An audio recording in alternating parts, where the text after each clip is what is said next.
Welcome to our channel. Today we how to authenticate on Coinbase Trading Advanced with API keys, detailed guide step by step clearly. To authenticate on Coinbase Trading Advanced with API keys, first, log into your Coinbase account.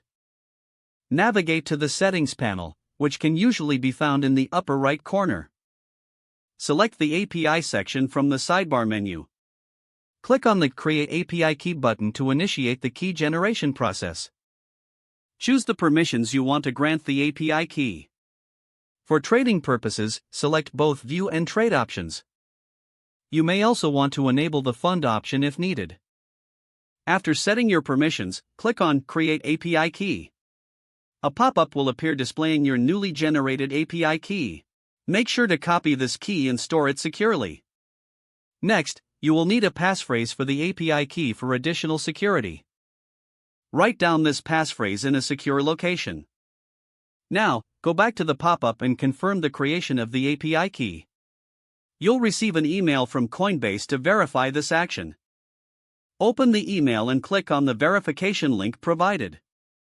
Once verified, your API key is now ready to use. Navigate to the trading platform or software you plan to use. Locate the API section in that application.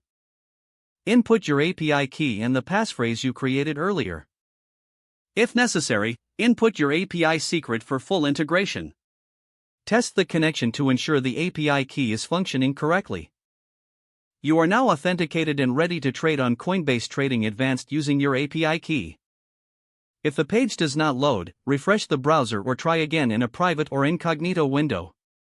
Make sure you are using the correct email address, then retype it carefully to avoid small typos.